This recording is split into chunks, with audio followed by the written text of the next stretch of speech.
Assalamualaikum warahmatullahi wabarakatuh.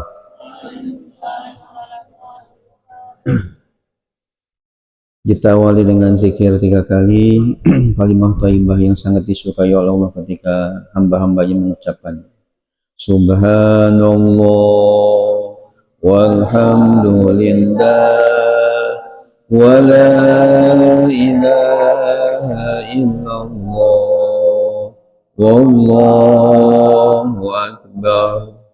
Subhanallah walhamdulillah wa la ilaha illallah wallahu akbar. Subhanallah walhamdulillah wa la ilaha illallah wallahu akbar. Alhamdulillah, alhamdulillahilladzi faddala bani Adam bil ilmi wal amal ala jamil alam. Wassalatu wassalamu ala sayyidina Muhammadin sayyidil arabi wal ajam wa ala alihi wa ashabihi ya nabi'il ulumi wal hikam. Rabbi shrah li sadri wa yassir li amri wahlul 'uqdatam min lisani yafqahu qawli. Rabbi yassir wa la tu'assir ya karim, amma ba'd. Yang sama-sama kita hormati tentunya segenap pimpinan dan pengurus Pondok Pesantren Az-Zikra di Gunung Sindur, ya, yang saya kenal Bapak Ustaz Zikri, Bapak Ustaz Jahidi, dan Ustaz-Ustazah yang lainnya yang saya mohon maaf belum ya kenal, tanpa mengurangi rasa hormat dan taklim saya kepada semuanya. Juga para santri putra putri dari Az-Zikra Gunung Sindur yang saya banggakan. Mudah-mudahan kita semuanya mendapatkan curahan rahmat, ridha dan maghfirah dari Allah Subhanahu wa taala. Amin. Ya Allah ya Rabbal alamin. Sebelumnya kita mari membaca surah Al-Fatihah dulu. Ya, kita khususkan untuk merombi kita ya almarhum almarhumah Bapak Kiai Haji Muhammad Arifin Ilham, di mana saya dulu ketika beliau ya masih ada ya masih hidup diminta sebagai salah seorang dewan syariah di Az-Zikra, ya, bahkan ketika beliau perlu buku kaitan dengan dalil-dalil zikir berjamaah, ketika itu beliau banyak serangan dari orang-orang yang anti zikir berjamaah. Ya, beliau datang ke rumah saya di Bedahan Sawangan, Depok, minta supaya nulis untuk istilahnya membantah kepada yang suka mengkritik tersebut. Akhirnya saya tulis dengan judul zikir berjamaah sunnah atau bid'ah, dan alhamdulillah diterbitkan oleh Republika dan menyebar luas mungkin ke seluruh Indonesia, ya, karena ketika beliau diundang ke beberapa daerah, baik mungkin di Batam atau misalnya di Kalimantan, itu buku saya sambil diacung-acungkan. Kalau masih ada yang suka mengkritik kepada zikir berjamaah yang kami lakukan, kata beliau, ini saya punya buku sebagai dalilnya yang ditulis oleh ya Abi, ya nama saya disebut. Itu keakraban kami. Maka kita sekarang bacain Fatihah pada beliau, mudah-mudahan beliau di alam barzahnya, di alam kuburnya mendapatkan curahan rahmat dari Allah Subhanahu wa taala, min ahlil khair, bahkan min ahlil jannah, ahli surganya Allah Subhanahu wa taala. Bi barakatumil Quran. Al-Fatihah. A'udzu billahi minasyaitonir rajim. Bismillahirrahmanirrahim. Alhamdulillahirabbil alamin. Ar-Rahmanir-Rahim. Maliki yaumiddin. Iyyaka na'budu wa iyyaka nasta'in. Ihdinas siratal mustaqim. Shiratal ladzina an'amta 'alaihim ghairil maghdubi 'alaihim waladdallin. Amin ya Allah. ya rabbal alamin. Hadirin hadirat beserta anak-anak sekalian yang saya banggakan, yang saya muliakan. Mungkin karena ini baru pertama kali kita berjumpa dalam rangka mengkaji kitab atau keilmuan. Sebenarnya kita pernah ya berjumpa juga, cuma ceramah biasa atau dulu pernah sekedar ya katakanlah nasihat singkat. Bukan seperti sekarang ini akan menggunakan kitab khusus, ya. Maka dalam kaitan dengan muqaddimah pendahuluan ini mungkin perlu saya kemukakan dulu kenapa ada pengajian yang saya asuh, yang saya katakanlah ya ikut membina di pesantren Az-Zikra Gunung Sindur ini. Karena sebenarnya saya sendiri bukan istilahnya pengangguran begitu yang banyak waktu. Saya sendiri ya, syukran. Saya sendiri punya pondok pesantren yang saya dirikan, ya artinya sebagai pendiri sekaligus saya juga sebagai ketua yayasan. Saya juga sebagai pengasuh sehari-hari di pondok pesantren modern namanya Darus Sholihin. Apa namanya? Darus Sholihin. Dar itu artinya tempat atau lingkungan, Sholihin itu jamak dari soleh, artinya orang-orang yang soleh. Kenapa dinamai itu? Karena ya ingin nanti santri-santrinya itu menjadi santri yang soleh dan solehah, ya. Di sana juga sama ada putranya dan ada putri. Selain itu saya juga sebagai ya pembina beberapa majlis taklim di daerah Depok, ya. Apalagi Sabtu dan Ahad itu penuh semuanya, ya, khususnya ba'da subuh. Selain itu juga ya saya sibuk dengan menulis, ya, menulis kitab, menulis buku. Jadi kitab dan buku sekarang ini kurang lebih sudah 40 judul yang saya tulis. Dari 40 judul itu yang bahasa Arab saja itu sudah terbit 10 judul. Yang 10 judul itu yang pertama tafsir, namanya Tafsir Al-Kausar, sudah sekarang ini 4 jilid. Rencananya sampai 30 jilid. Ya, karena satu jilidnya 1 juz, kita ya tulis tafsirnya. Yang kedua namanya Al-Iksir fi Ulumi Tafsir yang ada ini. Kemudian ada yang ketiga Al-Marjan fi Ulumil Quran, tentang ilmu-ilmu Al-Quran. Yang keempat namanya Al-Jawahir fil Hadis Al-Bashir An-Nazir, himpunan hadis-hadis sahih. Yang kelima nama kitabnya Al-Muhazzab fi Ilmil Akhlaq. Yang keenam kitabnya namanya Al-Ibriz fi Ilmi Tauhid. Yang ketujuh nama kitabnya Al-Hawi fi Ilmi Nahwi. Yang kedelapan Al-Kasyaf fi Ilmi Sharaf. Kemudian yang ke-9 nama kitabnya Al-Hawi fi Ilminah, ya. Ada Al-Hikam fil Mahfuzat, himpunan mutiara kata-kata hikmah, ya, di dalamnya. Kemudian ada lagi Al-Muyassar fi Ilmil Fiqh, khusus ilmu fikih, ya, untuk santri-santri yang tahap pemula. Itu kita susun, bahkan sekarang ini sedang memproses nulis kitab namanya Rawdatul Ulama'il Amilin, taman para ulama yang mengamalkan ilmunya. Sudah sampai 500 halaman, semuanya bahasa Arab. Ya, selain itu bahasa Indonesia juga kita sedang tulis mengenai pinter ibadah haji dan umroh, sudah kurang lebih 1000 halaman, ya.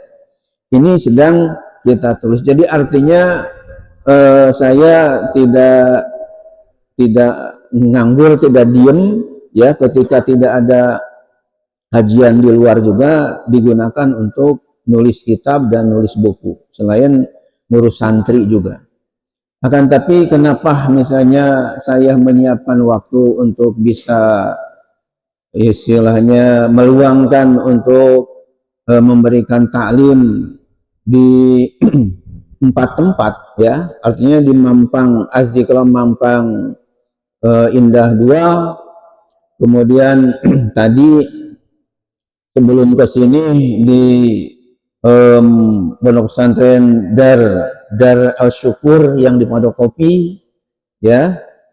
Jadi tadi di Mampang itu jam 8 sampai jam 10, 2 jam, karena dengan diskusi cukup panjang, ditambah nanti ya tadi jam 2 sampai asar, bahkan lewat waktu asar, karena diskusi juga itu di Dar Al-Syukur Pondokopi. Ya, kemudian ketiga kalinya ini hari ini datang ke sini, ya. Insya Allah di Sentul hari Kamis, ya.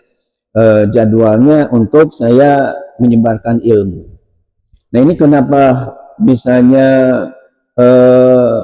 ikut memberikan kajian di 4 pesantren Az-Zikra ini, atau dengan Dar Al-Syukur lah, ya, 4, ya, karena ini ada hubungan dengan pada tanggal 21 September yang lalu tahun 2025 ini.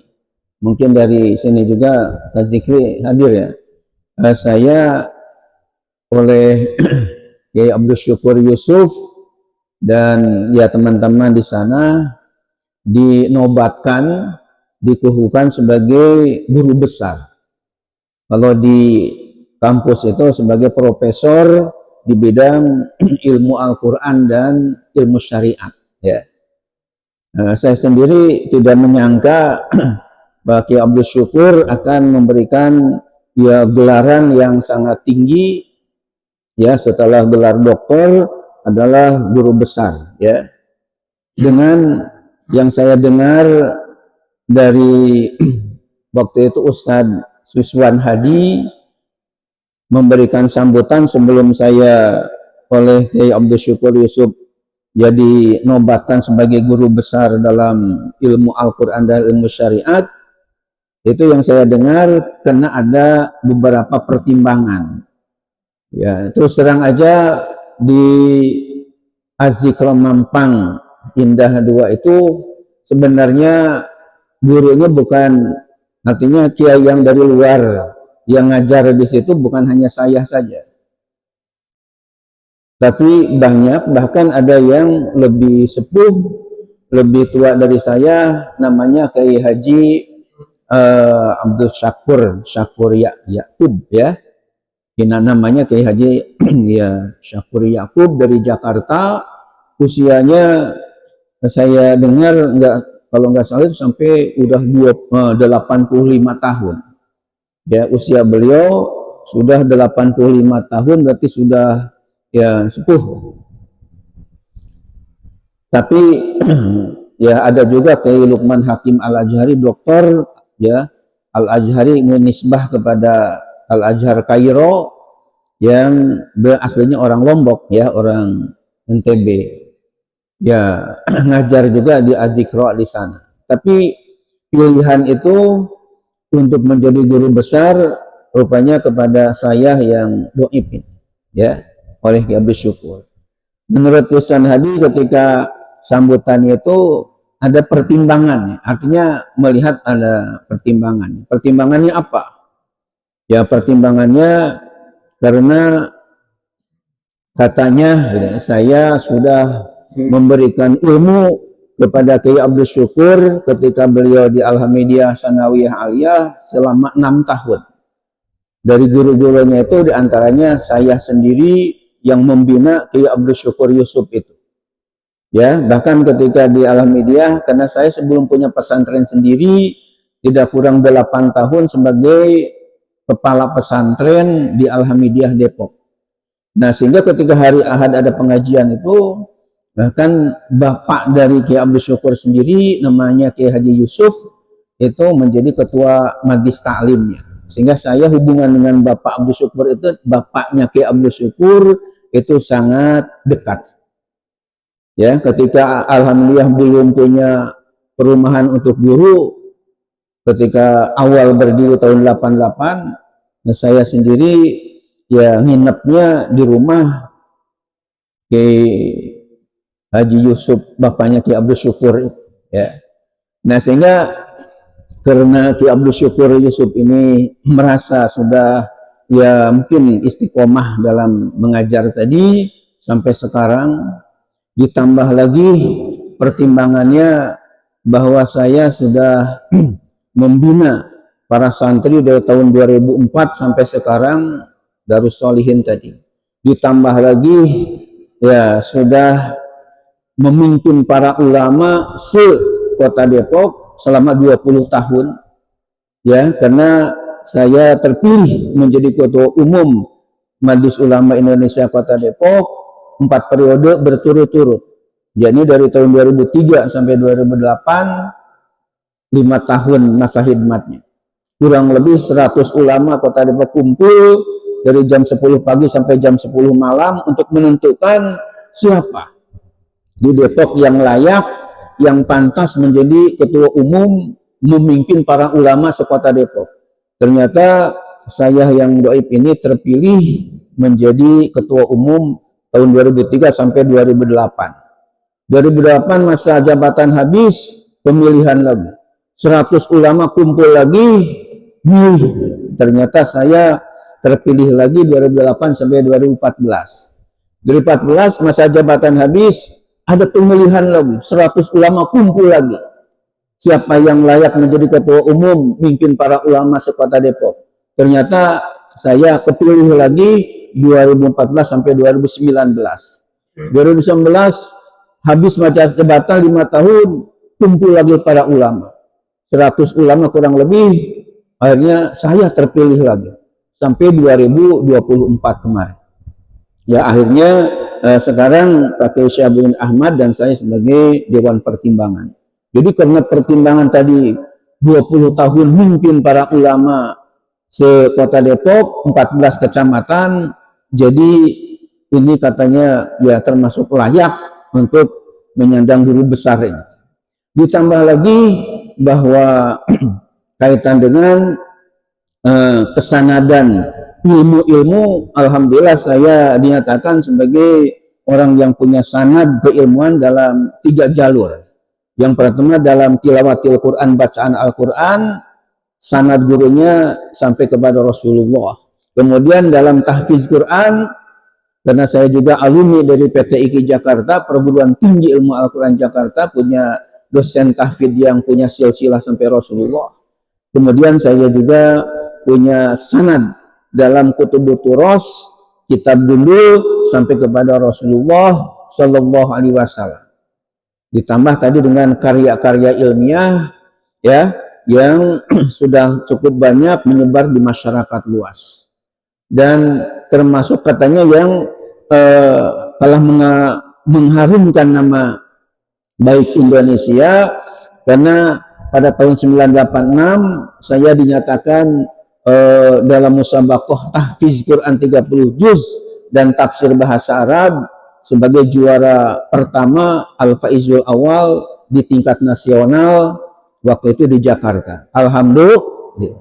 Dan pada tahun 1987 menjadi duta negara RI tingkat sedunia di Mekah ya sebagai musabaqah tahfiz 30 juz dan tafsir bahasa Arab tingkat internasional. Sehingga Raja Fahad merasa terharu, akhirnya diberi hadiah selain real juga kitab-kitab, dan yang paling mengesankan adalah Dukhulul Ka'bah Al-Musyarrafah, diizinkannya masuk ke dalam Baitullah untuk sholat berdoa sepuas-puasnya di dalamnya. Alhamdulillah. Nah itu dengan pertimbangan-pertimbangan itulah, dan saya juga kedekatan dengan Kiai Arifin Ilham ketika beliau masih hidup tadi sebagai Dewan Syariah, akhirnya ya Ki Abdul Syukur memutuskan untuk menjadikan guru besar di seluruh Azikro. Jadi bukan di Mampang aja, tapi di Sentul, di Gunung Sindur, juga di Dar Asyukur yang ada di Pondok Kopi. Begitu. Itu tanggalnya 21 September. Kemudian ya Oktober berarti Pakom, kemudian sekarang ya November baru bagaimana supaya jangan hanya guru besar di Az-Zikro Mampang saja, ke yang tiga lagi supaya dikatakanlah berikan ilmu juga, atau mungkin tepatnya saya ini hanya penyemangat aja dari guru-guru yang ada ya. Jadi menyemangati supaya belajar lebih giat lagi, lebih semangat lagi. Karena ilmu-ilmu dari para ustadz-ustazah yang ada di sini sebenarnya sudah lebih dari cukup ya. Sudah pada mahir-mahir, ami kuncidan. Kalau saya ya hanya istilahnya memberikan semangat aja, dan ingin ilmu yang saya sudah pelajari tidak kurang 10 tahun di pondok pesantren ya, kemudian ditambah S1 di PT IKI Jakarta, 7 tahun saya kuliah karena persyaratannya harus hafal Quran dan yang lain-lainnya ya, berarti sudah 17 tahun, ditambah S2 di Institut Ilmu Al-Quran, gelar MA-nya 2 tahun, 3 tahunnya tesis, kemudian ditambah lagi S3 di UIN Syarifatullah Jakarta, jurusan tafsir hadis, 5 tahun kuliah, ke 6 tahunnya disertasi dan dinyatakan lulus sebagai doktor ya di bidang tafsir hadis. Nah sekarang jadi guru besar.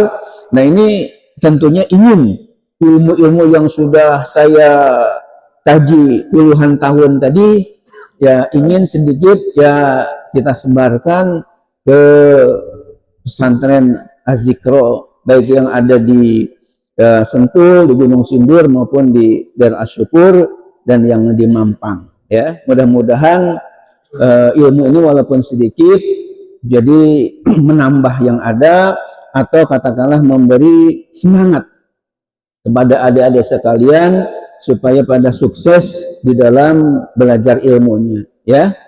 Ya minimal mungkin seperti saya bisa disebutnya sebagai kiai, mimpin para ulama, atau sebagai dokter, sebagai guru besar. Nah mudah-mudahan dari santri Az-Zikro Gunung Sindur juga muncul nanti dokter-dokter, profesor-profesor yang handal dalam ilmu agamanya, insya itu. Jadi latar belakangnya kenapa Kiai Abdul Syukur minta supaya saya menyebarkan ilmu di beberapa pesantren yang beliau asuh atau bina. Hadirin hadirat yang dimuliakan Allah, kemudian mengenai kitab yang digunakan acuan untuk ya belajar ini apa ya. Ini karena di Mampang sana kajiannya Al-Iksir ya, setelah tamat kaitan dengan Al-Marjan fi Ulumil Quran. Jadi supaya ada keseragaman kita menggunakan Al-Iksir. Ya rencananya mudah-mudahan panjang umur dan pada sehat. 10 kitab yang saya sudah terbitkan itu inginnya ya tamat ini ganti kitab yang keduanya. Yang keduanya tamat, yang ketiganya insya Allah 10 kitab aja ya, mungkin ilmunya tambah banyak lagi. Amin. Ya Allah ya Rabbal Alamin. Nah dalam kesempatan yang berbahagia ini kaitan dengan kitabnya Al-Iksir fi Ulumi Tafsir, dan maaf belum komplit semua, baru sebagian aja yang dapat ya, karena kaitan dengan mungkin persiapannya belum sempurna. Insya Allah dalam pertemuan yang akan datang nanti saya berharap pada megang semua, karena terus terang saja di dalam kitab Ihya Ulumuddin itu saya baca bab ilmu bahwa tidak mungkin seseorang itu menjadi alim, menjadi ulama manakala ngajinya hanya dengan nguping saja. Istilahnya ngajinya hanya jiping, ngajinya hanya nguping. Apalagi jider ngajinya sambil nyen, apalagi jituk ngajinya sambil ngan. apalagi jiler ngajinya sambil ngil, ini kayaknya susah untuk jadi alim. Itu harus yang semangat, dan insya Allah akan jadi alim manakala ketika ngajinya itu ya punya kitab dan ada catatan-catatan, insya Allah itu akan bermanfaat. Tapi kalau misalnya ngajinya kayak acara maulid, acara Isra Mi'raj yang biasanya hanya kuping, apalagi cuma ketawa-ketawa, itu biasanya pulang dari ngaji, dari ceramah, ya lupa lagi apa yang disampaikan tadi.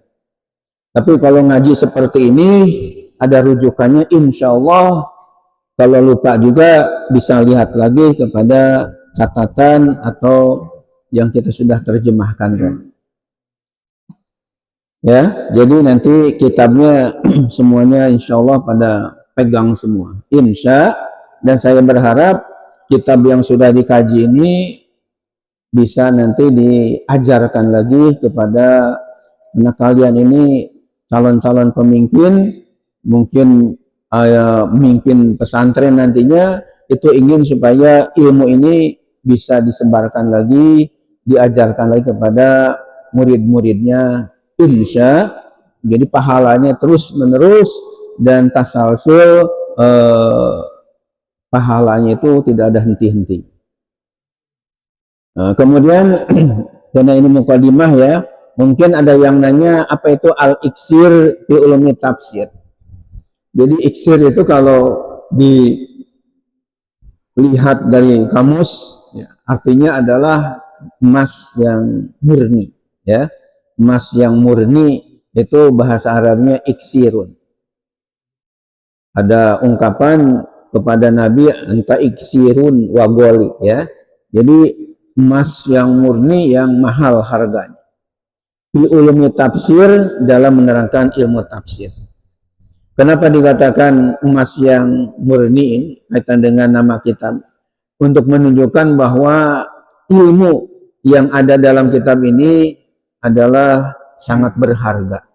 Ya, seperti berharganya emas yang murni, bukan emas palsu, tapi emas yang murni harganya mahal.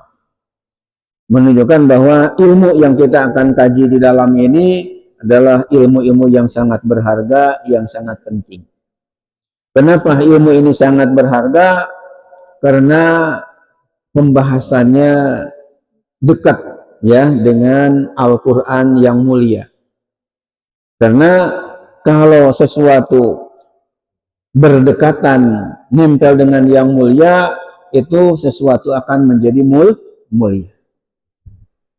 Contoh misalnya supaya mudah dipahami, kayak katakanlah misalnya al-jildu, kulit. Kulit, ada pepatah dalam bahasa Arab yang saya masukkan ke dalam buku saya Al-Hikam, ya, kata-kata mutiara hikmah. Di situ dikatakan al-jildu fil mushafi yushammu wal jildu fit tobli yudrabu. Sekali lagi, mudah-mudahan santri Az-Zikra Gunung Sindur pada hafal semua. Sudah hafal belum? Belum? Ya, sekali lagi. Al-jildu fil mushafi yushammu. Ulangi. Al-jildu, yang santri putri ikuti. Al-jildu fil mushafi yushammu wal jildu fit tobli yudrabu. Sekali lagi, al jildu fil mushafi yushammu wal jildu fit tobli yudrabu. Apa cuma tadi? Al jildu fil mushafi yushammu wal jildu fit tobli yudrabu. Terjemahnya udah paham? Artinya al jildu kulit. Jildu itu artinya apa? Skin bahasa Inggris. Kulit. Fil mushafi, yang nempel di mushaf. Mushaf Al-Quran kan suka di covernya itu bungkus pakai kulit ya. Yushammu, diciumi. Ya, habis baca biasanya dicium itu Al-Quran, karena hormat kepada Al-Quran diciumi. Wal jildu, dan kulit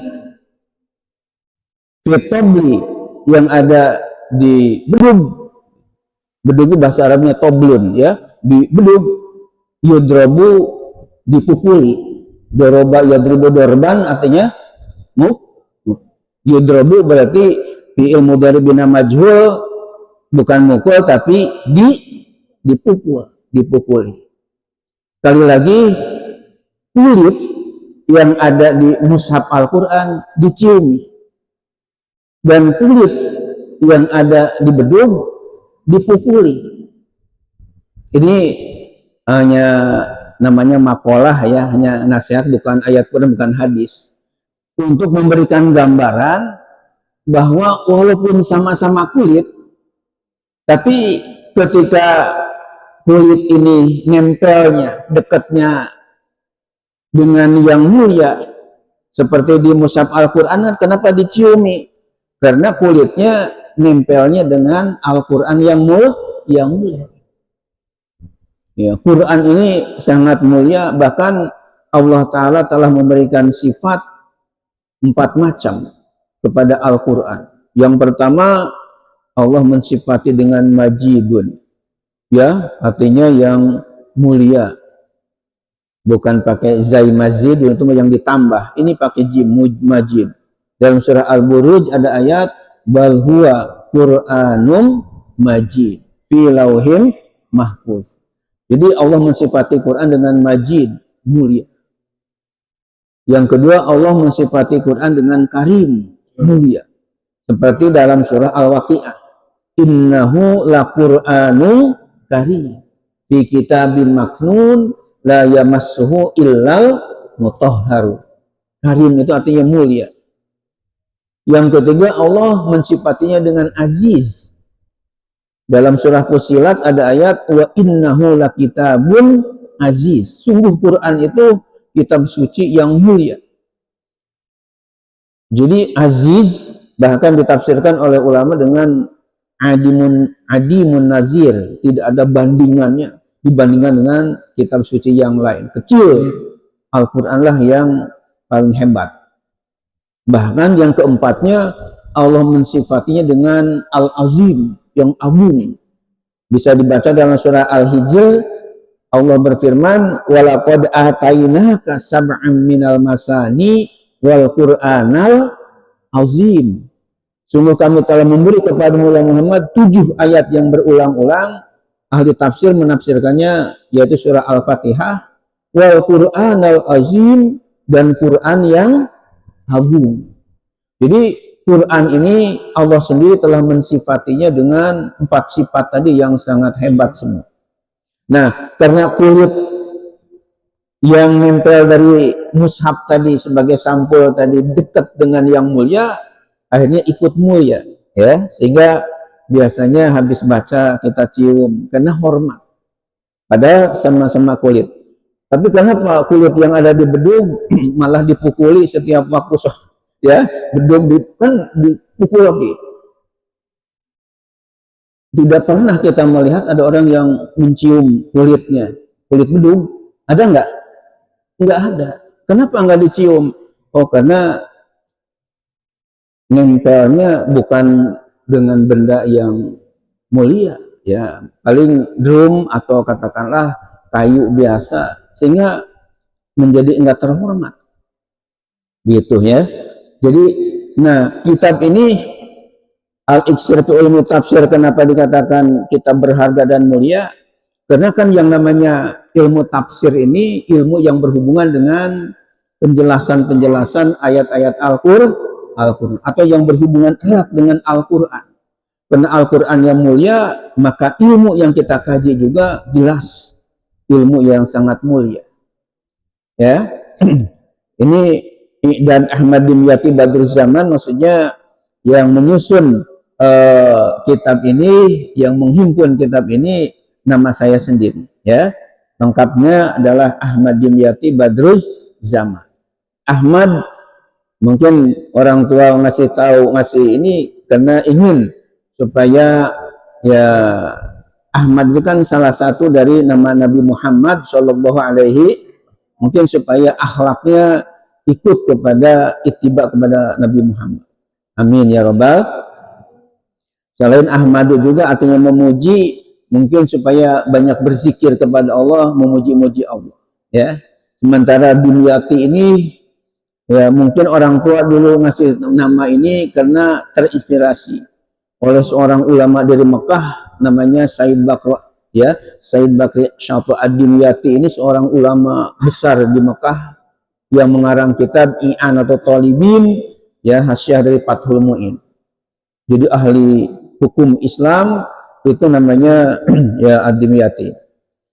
Yang ketiganya Badruz Zaman ini, ya Badrun artinya bulan purnama, zaman artinya masa atau waktu. Mungkin maksudnya supaya menjadi ya katakanlah dai, ya baik di Indonesia pun di internasional. Karena saya alhamdulillah sudah 2 kali diundang di Amerika Serikat ceramah, dan di sana itu ceramahnya bukan sehari 2 hari, seminggu 2 minggu, tapi sebulan penuh. Karena kita berangkat ke Amerika, baik yang pertama maupun yang kedua, 2 hari sebelum puasa, sebelum Ramadan, pulang lagi ke Indonesia ke Depok 2 hari setelah Lebaran. Berarti sebulan penuh ada di Amerika Serikat. Juga 2 kali ke Kanada, ke Hong Kong juga pernah untuk berdakwah di sana. Nah, mungkin orang tua ada kaitan dengan Badruz Zaman ini supaya ketika memberikan ceramahnya setiap saat bagaikan badrun, yakni bulan purnama yang menyejukkan kepada umat. Amin ya Allah ya Rabbal alamin. Di bawahnya Al-Ustadzul Jami'i di Mahadil Hamdiyah Al-Ali Dakwah Islamiyah sebagai dosen di Sekolah Tinggi Ilmu Dakwah di Al-Hamidiyah.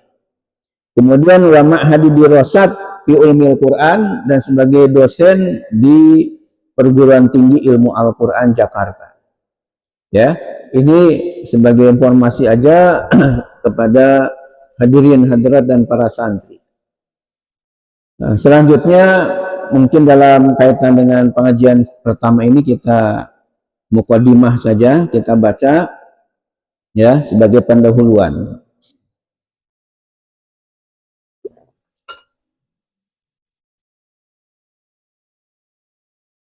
Kalau di Mampang Indah 2 sana Azikro, sebelum saya memberikan terjemah dan menguraikan itu ada salah satu ustadz atau ustazah yang ya membacakan bahasa Arabnya yang ada di kitab ini, ya walaupun hanya membaca bahasa Arabnya aja, nggak nerjemahkan. Ya, mungkin nanti di sini juga sambil latihan membaca kitab gundul, ya ada yang membaca dulu, baru setelah dibaca beberapa paragraf, saya stop untuk saya terjemahkan dan uraikan. Jadi karena sekarang ini baru pertama, biar saya aja yang membacakannya ya langsung ya, lagi masih muqaddimah. Coba diperhatikan, bismillahirrahmanirrahim, muqaddimatun, pendahuluan. Alhamdulillah, alhamdulillah segala puji lillah bagi Allah.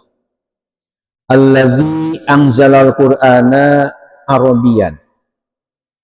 Yang telah menurunkan Al-Qur'an Arabian itu dalam bahasa Arab. La'allakum ta'qilun, agar kalian dapat memahami.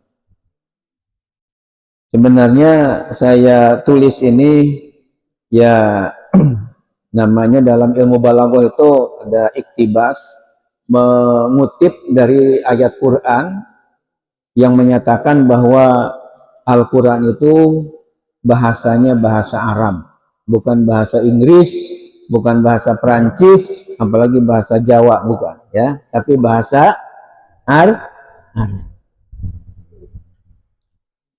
Ini ingin bertanya, bukan ngetes ya, cuma ingin nanya aja santri Azikro Gunung Sindur kaitan dengan hafalan Qur'annya sudah sejauh mana.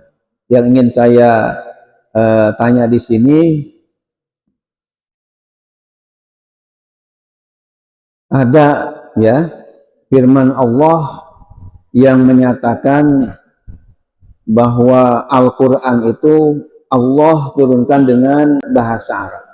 Bunyi ayatnya minta ditebak nama surah dan ayatnya aja. Ya, Allah berfirman, A'udzubillahi minasyaitonirrajim, Bismillahirrahmanirrahim. Inna anzalnahu Qur'anan Arabiyyan la'allakum ta'qilun. Sungguh kami telah menurunkan Al-Quran dalam bahasa Arab agar kalian bisa memahaminya.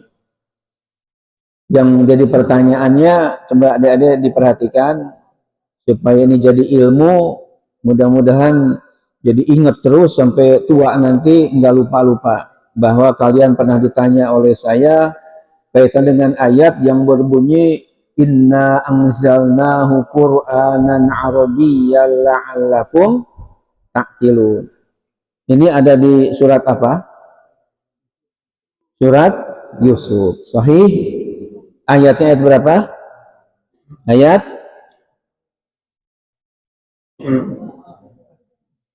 Ini karyanya kayak ragu-ragu nih ya. Yang yakinnya, yang mantapnya. Suratnya Sahih surat Yusuf, ayatnya ayat As-Saniyah, ayat tu ya, ayat 2.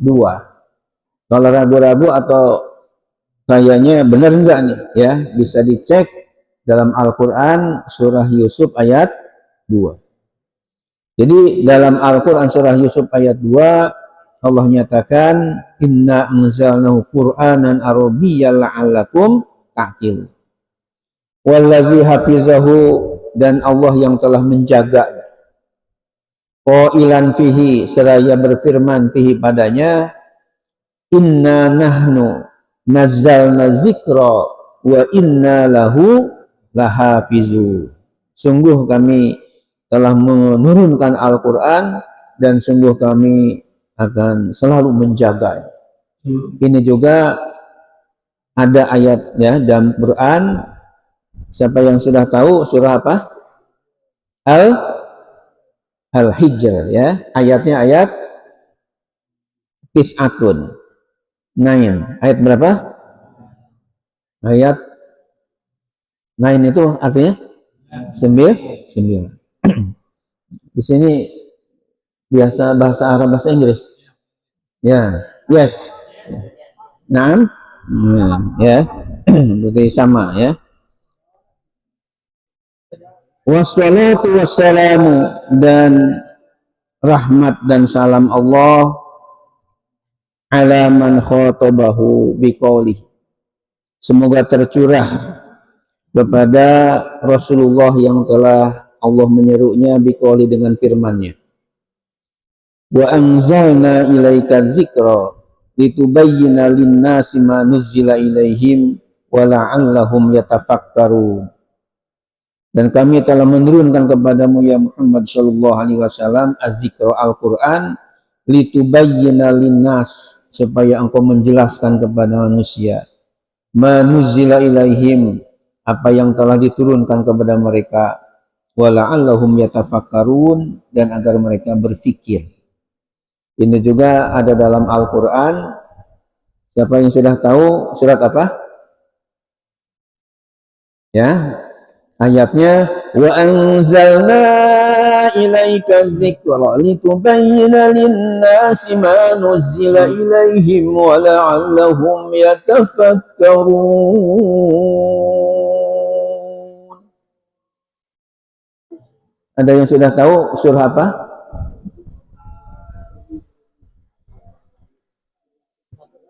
Tabat ya.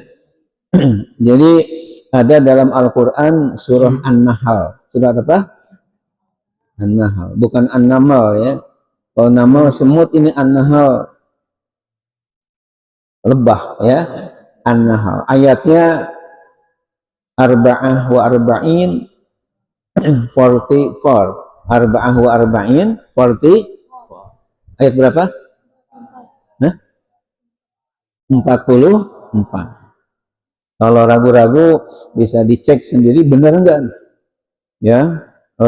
Ayatnya ada di surah An-Nahl ayat 44. Insya Allah tidak meleset ya, hafalan saya bisa, artinya tepat insya Allah. Wa ala alihi, dan moga salat dan salam juga tercurah kepada keluarga beliau, wa ashabi, dan para sahabatnya, alladzina bima jaa bihi mu'minun, yaitu orang-orang yang dengan apa yang Rasulullah ya datangkan bihi dengannya, mukminun ya mereka beriman. Hadirin yang dimuliakan oleh Allah Subhanahu wa taala, kita lanjutkan wa ba'du, dan adapun ya sesudah itu. Ini ketika saya mengucapkan wa ba'du ini di Az-Zikra sana ada yang masih ya belum paham kaitan dengan karena kan ada yang bacanya lafaz ba'du ini, ada yang ba'da, ada yang ba'du. Kenapa istilahnya didomahkan dal? Karena ketika misalnya ada orang yang berkata begini, Ustadz atau santri, nanti di rumah saya ada syukuran, datangnya ke rumah saya nanti ba'da asar atau ba'da maghrib. Tidak pernah kita dengar nanti datang ba'du maghrib ya, atau ba'du asar. Ada enggak? Tapi yang ada ba'da maghrib atau ba'da asar. Itu dalnya selalu di fathah, nasab. Tapi kalau orang yang sedang khutbah atau ceramah, bahkan MC yang sedang menjadi protokol, itu biasanya dalnya selalu didomahkan. Contoh misalnya, Alhamdulillahirabbil alamin, wassalatu wassalamu ala asyrafil mursalin, Sayyidina wa maulana Muhammadin wa ala alihi wa ashabi ajma'in. Amma ba'da ba'du. Didomahkan tuh. Amma ba'du. Enggak ada yang amma ba'da, tapi ba'du. Kalau tadi ngajak syukuran ke rumah, ba'da. Tapi kalau pidato ceramah ya di ujungnya amma ba'du. Alasannya sudah pada bisa. Kenapa di satu saat dibacanya ba'da, tapi di saat lain dibacanya ba'du? Sudah tahu jawabannya? Belum? Ya, nanti kalau di akhir pengajian mungkin ada tanya jawab, kita kalau perlu bisa ditanyakan dan kita akan memberikan jawaban ya. Kita lanjutkan, fa inna khairu ma surifat bihil juhud, maka sungguh sebaik-baiknya waktu yang digunakan padanya dengan sungguh-sungguh. Wastagola bihil ulama, dan para ulama telah sibuk dengannya takliman, mengajarkan, watafsiron, dan menafsirkan, watafahuman, dan memahami, wadirosatan, dan mengkaji, wastinbaton, dan penggalian-penggalian hukum. Kitabullah adalah kitab Allah. Kitabu ini sebagai khobar inna ya. Isimnya fa inna khaira, khobarnya kitabullah adalah kitab Allah, yakni Al-Quran. Alladzi la yatihil batilu, yang tidak kedatangan padanya kebatilan, kepalsuan. Mimbaini yadaih, di hadapannya, wala min khalfih, dan tidak pula dari belakang. Tanzilum min hakimin hamid, diturunkan dari zat Allah yang maha bijaksana lagi maha terpuji. Ya, ini juga ada dalam Al-Quran di surah Fussilat ya. Bahwa kitab hidayatin, maka Al-Quran itu adalah kitab hidayah, kitab petunjuk. Wa dusturu ummah, dan undang-undang bagi umat Islam. Wala syaka, dan tidak ada keraguan lagi. Annal ummata, bahwasanya umat Islam, tatakhabbatul yaum, telah tergelincir, terperosok pada saat ini, fi zulumatil jahiliyah, dalam kegelapan masa jahiliyah. Wa tadriku fi ibadatil mal, dan telah tenggelam dalam beribadah mengabdi kepada harta. Wa laysa laha min munkizin illal Islam, dan tidak ada baginya daripada penyelamat kecuali agama Islam.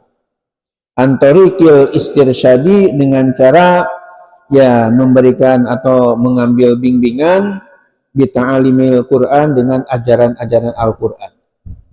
Wa minal badahi, dan di antara hal yang nyata, annal amala, bahwasanya amal bihadhihi ta'alimi, dengan ajaran-ajaran ini, la yakunu, tidak mungkin ada, illa ba'da fahmil Quran, kecuali setelah memahami Al-Quran, wa tadabburihi, dan menghayatinya, wal wukufi ala ma hawa min nusin wa irsyad, dan dia ya setelah memperhatikan apa yang terkandung di dalamnya dari nasihat dan bimbingan.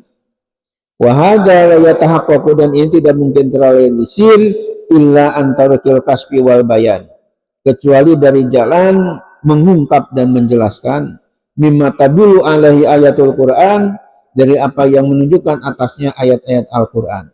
Wa huwa ma yusamma bi ilmi tafsir, yaitu yang diberi nama dengan istilah ilmu tafsir.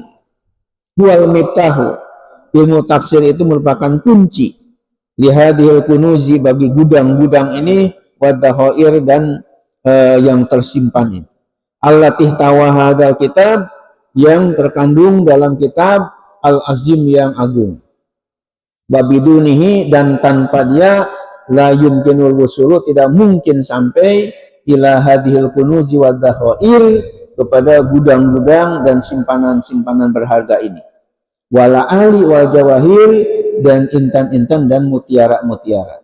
Mahma balagon nas fi tardidi al-fajil Quran, sekalipun manusia sangat mengulang-ulang lafaz-lafaz Al-Quran, wa qara'u ayatihi, dan membaca ayat-ayatnya, fi kulli lailin wa nahar, pada setiap malam dan siang. Artinya kalau hanya baca saja, tapi kalau nggak belajar ilmu tafsirnya, sulit untuk bisa memahami ayat-ayat Al-Quran tadi dengan baik. Wa sama itu hadzal kitabah, dan aku telah memberi nama kepada kitab ini Al-Iksir fi Ulumi Tafsir, yaitu kitab Al-Iksir fi Ulumi Tafsir. Wa ma li fi hadzal kitab illa jam'u wa naql, dan tiadalah bagiku dalam kitab ini kecuali hanya jam'u, menghimpun, wa naqlu, dan mengutip, min kutubi masyahiril ulama, dari kitab-kitab para ulama yang sudah populer, fil qadim wal hadis, baik ulama klasik maupun ulama kontemporer. Saharu ala khidmatil kitabil aziz, saharu itu mereka melek, tidak tidur, dalam rangka berkhidmat kepada kitab yang mulia. Ibtigo awajhilah, semata-mata mencari keridhaan Allah. Wa ma misli illa ka misli insanin, tiadalah perumpamaanku ini kecuali seperti ada seorang manusia. Ro'a jawahiro, yang melihat permata-permata. Wala alia, dan mutiara-mutiara. Wa duroron saminatan, dan mutiara-mutiara yang berharga. Muba'thiratan, yang berserakan huna wa hunaka, di sini dan di sana. Fajama'aha, lalu dihimpunnya, wa nadhamaha, dan disusunnya, fi aqdin wahidin, dalam ikatan yang satu. Wa hakaza, dan demikianlah, karena misli, ada perumpamaan saya, fi hadzal kitabi, dalam kitab ini. Haitsu jama'tu, di mana aku menghimpun, wa naqaltu, dan menukil, ma qalahu wa katamul ulama mutaqaddimun wal mutaakhirun, apa yang sudah ditulis, dikatakan dan ditulis oleh para ulama terdahulu dan terkemudian. Fi kutubihimul qayyimah, dalam kitab-kitab mereka yang berharga. Jadi kalau saya simpulkan bahwa buku ini sebenarnya kutipan dari beberapa pendapat para ulama yang sangat alim, yang sangat mulia dan berharga. Diumpamakan seperti seseorang masuk ke dalam sebuah kebun bunga yang sangat banyak bunga-bunganya. Namun bunga-bunga itu berserakan, ada yang di timur, ada yang di barat, di selatan, di utara, ya, enggak menyatu. Akhirnya bunga-bunga tadi dipetik dan dihimpun dalam sebuah tempat kayak pos bunga, akhirnya menjadi kelihatan indah. Nah, demikian juga saya ngutip dari beberapa ya karya-karya ulama yang sangat alim. Mungkin perlu juga di sini diinformasikan bahwa kitab kecil ini yang saya himpun adalah tidak kurang rujukannya dari 10 kitab yang dikarang oleh para ulama yang masyhur. Bisa dilihat di halaman 66 Sitah Wasitin, ya, Sitah Wasitin. Itu halaman 66 di Al-Maroji, yakni rujukannya atau referensinya. Ismul kitab nama kitab, ismul mu'alif nama pengarang. Bacanya jangan keliru, jangan ismul mu'alaf, ya. Beda artinya mu'alaf dengan mu'alaf. Mu'alaf yang harus dijinakan karena baru masuk Islam. Kalau mu'alif artinya pengarang kitab. Yang pertama, untuk diketahui aja, ini rujukannya Mabahis fi Ulumil Quran karya Syekh Mana Khalil Al-Qattan, ya. Yang kedua, At-Tibyan fi Ulumil Quran karya Muhammad Ali As-Sobuni. Yang ketiga, Ulumul Quran wal Hadis karya Ahmad Muhammad Ali Dawud. Yang keempat, Al-Burhan fi Ulumil Quran karya Syekh Imam Badruddin Az-Zarkashi. Yang kelima, Manahilul Irfan fi Ulumil Quran karya Abdul Azim Az-Zarqani. Yang keenam, Al-Itqan fi Ulumil Quran karya Imam Jalaluddin As-Suyuti. Yang ketujuh, At-Tafsir wal Mufassirun karya Husain Muhammad Az-Zahabi. Kemudian yang kedelapan, Tafsir Al-Jami' li Ahkamil Quran karya Imam Qurtubi. Yang kesembilan, Tafsir Al-Manar karya Sayyid Rashid Ridho. Yang ke-10, Muqaddimah fi Usuli Tafsir karya Imam Ibnu Taimiyah. Ini semuanya merupakan rujukan dari kitab yang sederhana ini, ya. Kemudian wallaha nas'alu, dan hanya kepada Allah kami mohon. Bacanya bukan wallahu nas'alu, tapi wallaha nas'alu. Disebutnya takdim mahakuh takhir, ya, mendahulukan maf'ul bih daripada fi'il dan fa'il karena ada tujuan hasr atau membatasi. Seperti dalam Al-Fatihah, iyyaka na'budu wa iyyaka nasta'in. Menurut susunan normalnya fi'il fa'il dulu baru maf'ul bih. Harusnya na'budu iyyaka. Na'budu fi'il fa'il, kami beribadah kepada engkau. Tapi dalam Al-Qur'an maf'ul bihnya didahulukan, iyyaka na'bud. Sehingga terjemahnya menjadi hanya kepada engkaulah kami beribadah. Disebutnya adat hasr.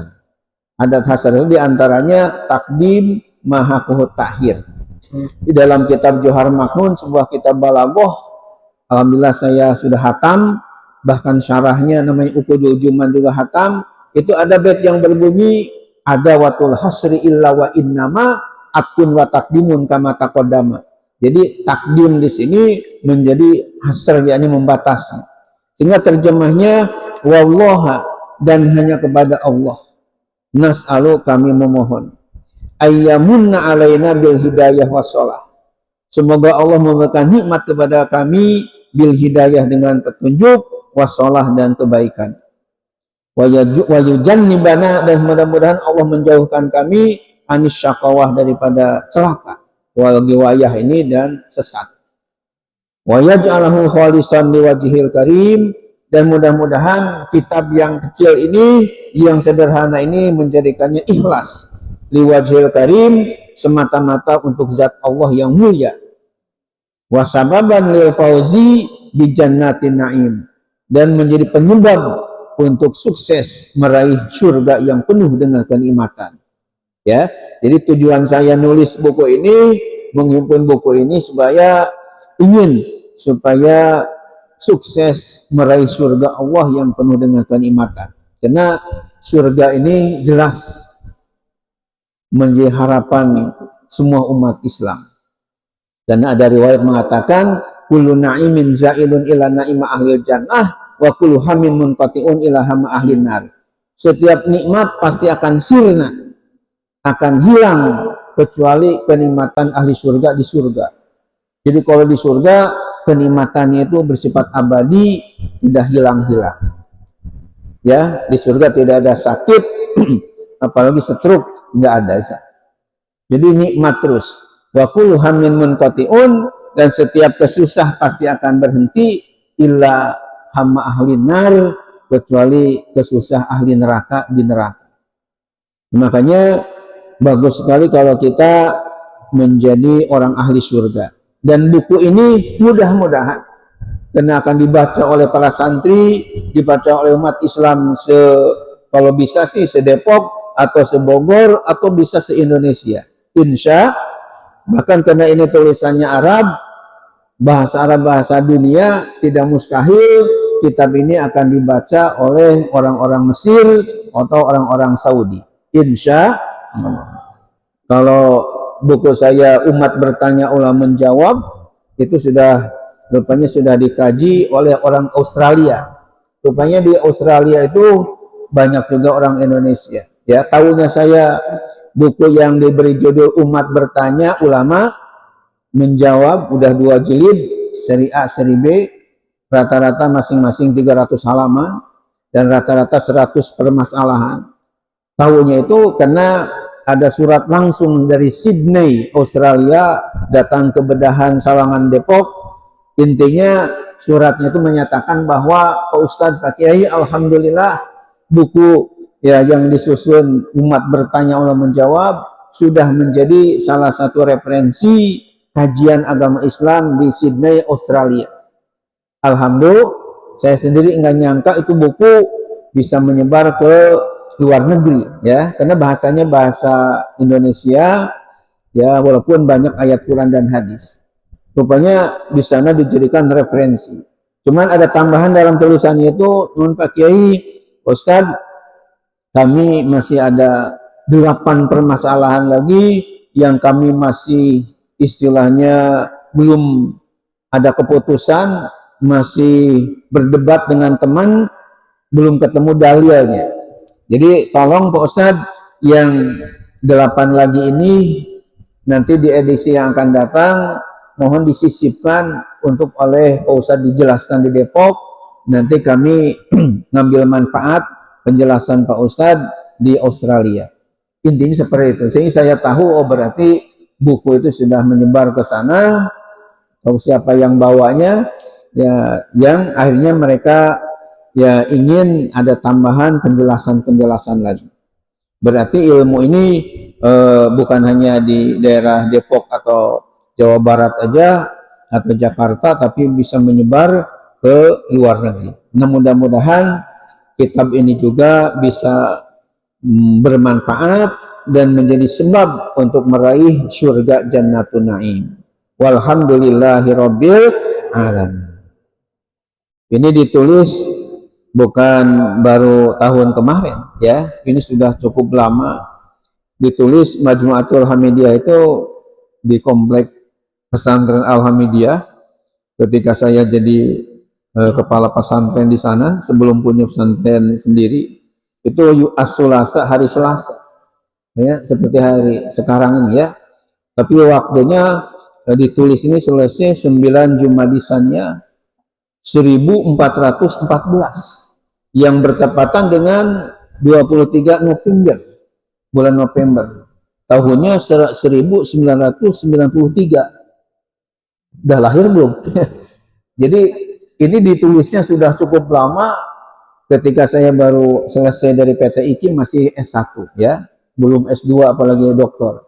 Tapi sudah saya nulis kitab ini. Kata bahu Ahmad Dimyati Badruz Zaman, ghafarallahu lahu wali walidayhi wali masyayikhi, amin. Semoga Allah mengampuni lahu kepada Ahmad Dimyati Badruz Zaman yang banyak kekurangan kesalahannya, wali walidayhi, dan juga kepada kedua orang tuanya, ya, sedang ia sudah wafat, wali masyayikhi, dan kepada guru-guru, Ya, saya sendiri terus terang aja sampai 8 pesantren, ya, tidak gurunya bukan di satu pesantren, sampai 8 pesantren. Mungkin di antara santri ada yang bertanya-tanya, kok banyak Pak Ustaz pesantrennya? Padahal kan ada ungkapan man sabata nabata. Barang siapa yang tetap di suatu pesantren akan tumbuh, akan jadi. Kemudian ada tambahan ungkapan hubul intikol min alamatil konyol, ya. Ada campuran antara bahasa Arab dengan bahasa Indonesia ini, ya. Hubul intikol min alamatil konyol, jadi sama-sama jadi artinya hubul intikol itu senang pindah-pindah, min alamatil konyol ya tanda akan gagal, ya, dalam belajar. Belum mungkin saya jelaskan kenapa pesantren itu banyak sampai 8, bahkan untuk mengambil sanad baca tilawah Quran saya ke Banten itu berarti 9. Sebenarnya saya pertama kali setelah tamat SDMI itu hanya di pesantren yang satu, ya, di daerah Purwakarta sana, itu 6 tahun enggak kemana-mana. Jadi artinya di satu pesantren aja tidak pindah-pindah. Karena ingin tadi itu mansabata nabata. Siapa yang tetap akan jadi. Seperti pohon pisang, kalau tetap di satu tempat insya Allah akan tumbuh. Tapi kalau misalnya pohon pisang kita tancepin 1 bulan, pindahin lagi, kita pindahkan lagi, itu bisa-bisa jadi mati, ya. Karena pindah-pindah terus. Tapi kalau mantap insya Allah jadi. Nah, saya sendiri di pesantren yang pertama itu tidak pindah-pindah selama 6 tahun, ya. Sampai menghafal Ajrumiyah kita hafal, Matan Binawal Asas hafal, Nazom Imri tidak hafalin, yang kurang lebih 250 bait itu, Nazom Maksud juga kita hafal, sampai Alfiyah Ibnu Malik itu di pesantren yang pertama kita hafal, yang kurang lebih 1000 bait atau 1002 bait. Dari mulai qala Muhammadun huwa ibnu Maliki Ahmadur Rabbilah hayra Maliki sampai bait yang terakhir ini masih ingat aja, yakni wa alihil buril kiramil bararah wa sabil muntahbinal hiyarah. Padahal hafalnya tahun 975. Sekarang udah 2025. Hafalnya tamat SD tahun 975. Tapi sekarang masih ingat aja, ya. Itu kita hafal. Jadi nggak kemana-mana 6 tahun di satu pesantren. Tapi kenapa jadi 8 pesantren jadi banyak? Ya, ini ada sebabnya, ada cerita, yaitu bahwa di pesantren yang pertama yang 6 tahun tadi, ketika saya nanya untuk persyaratan jadi ya ajengan, kalau daerah Sunda itu, karena saya asli Karawang, atau kiai, ya itu syaratnya apa? Ya, bisa dikemukakan syaratnya harus minimal 12 pak ilmu agama katiliman di dalam, ya. Ada nahu, ilmu sorot, ilmu fikih, ilmu usul fikih, ilmu hadis, ilmu hadis, ilmu tafsir, ilmu tajwid, ilmu qiraat, ditambah lagi dengan ilmu tauhid, tambah lagi ilmu tasawuf, ditambah lagi ilmu balaghah, ma'ani, badi, bayan, ilmu falak, ilmu faraid, ilmu arud, ditambah lagi ilmu tarikh. Itu semuanya harus ada di otak, baru pantas dipanggil Pak Ustadz atau Pak Kiai atau ya ajengan lah, ya. Ternyata di pesantren yang pertama itu enggak komplit, itu masalahnya. Di pesantren yang pertama yang 6 tahun itu enggak komplit semua ada. Dan saya yakin pesantren manapun tidak komplit semuanya, pasti ada yang unggulnya, menonjolnya, ada yang kurang, ada yang kosong. Dari ilmu-ilmu yang banyak itu. Nah, akhirnya supaya melengkapi yang kosong tadi, akhirnya pindah-pindah, ya, beberapa pesantren yang dipandang ahli di bidangnya yang kami kurang tadi. Itu aja, akhirnya sambil tabarukan sama para kiai, ya menjadi banyak pesantren. Tapi saya harapkan seperti saya dulu 6 tahun di Az-Zikra ini jangan sampai kemana-mana sampai khatam, ya, insya Allah. Hadirin yang dimuliakan oleh Allah Subhanahu wa taala, demikian mukadimah dari kitab Al-Iksir fi Ulumi Tafsir. Insyaallah nanti kita lanjutkan dengan syarafut tafsir mengenai mulianya ilmu tafsir. Hadirin hadirat yang dimuliakan oleh Allah Subhanahu wa taala, ya rencananya saya ini setiap hari Selasa gitu ya, kita curahkan waktu ini untuk ke Azikro, ya inginnya terus ya istiqomah, namun dengan berat hati tentunya untuk ya Selasa yang akan datang ini rupanya saya enggak bisa hadir dulu ke sini atau ke pesantren Adifro yang manapun. Kenapa? Karena pas di Depok ini itu ada namanya MTQH ya, ada musabaqah tilawatul Quran dan hadis. Waktunya itu saya kemarin ada orientasi di Pemda Depok, waktunya tanggal 11, 12, dan 13. Jadi 3 hari. Mulai dari hari Selasa, hari Rabu, dan hari Kamis.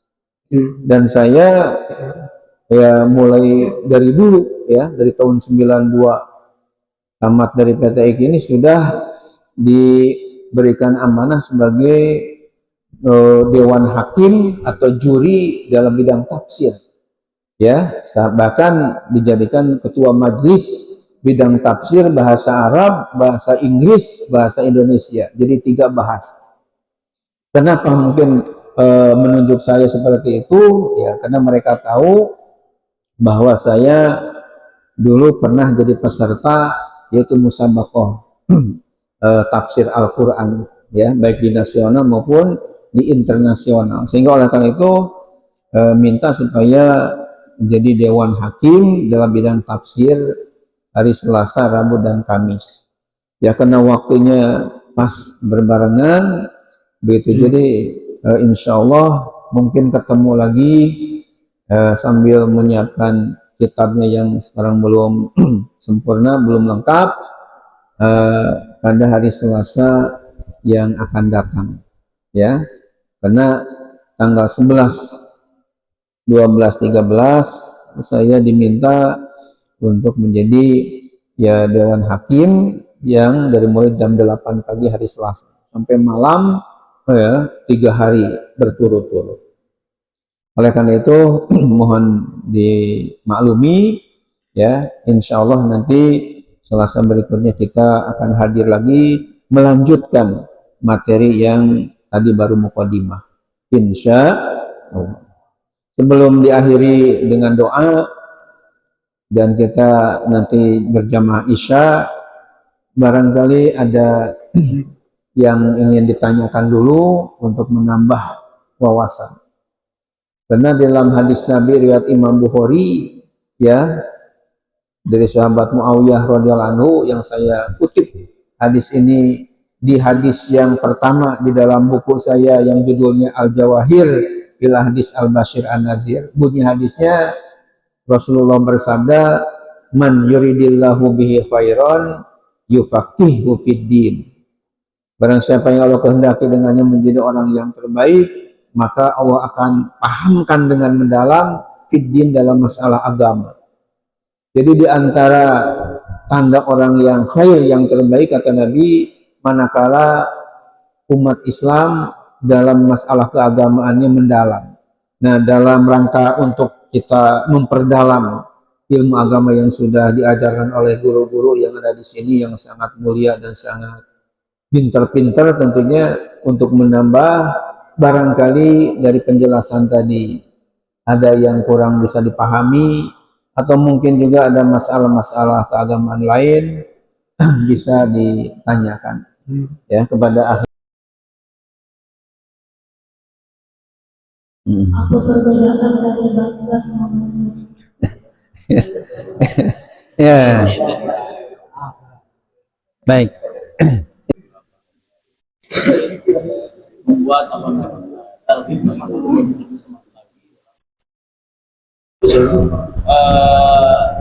kedua, kenapa para santri dulu itu belajar sekian tahun?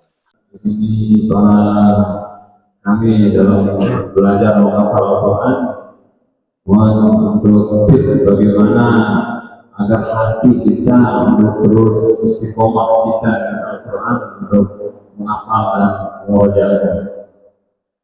Kemudian yang kedua, apakah ada perlu diamalkan agar kita bisa jadi orang yang istiqomah dengan Al-Quran. Mungkin sedikit diawali bahwa kalau ada diskusi semacam ini, hendaknya jangan sungkan-sungkan untuk bertanya ya masalah keagamaan ini. Kenapa? Karena di dalam kitab Ta'limut Ta'lim yang alhamdulillah saya hatam ketika di pesantren, dan di pesantren Darus Sholihin juga ada Kiai namanya Iwan Zawawi yang punya pesantren Darul Muhlisin di Rawadianok sana. Itu dengan istrinya belajar Ta'limut Ta'lim ke pesantren kami secara khusus gitu. Karena beliau katanya mungkin ini ngajarkan ke santri tapi ingin langsung berguru lah.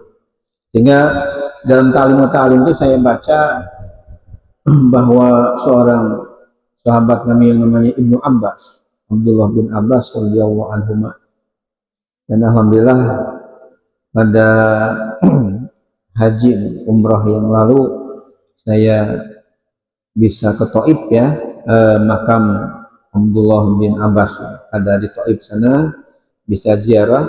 Itu Ibnu Abbas ini pernah ditanya, kenapa engkau ini punya ilmu yang sangat luas, yang sangat banyak ya. Beliau diberi gelar dengan Turjumanul Quran, juru bicaranya Al-Quran, bahkan diberi gelar Al-Bahr, lautan, punya ilmunya begitu luas dan dalam.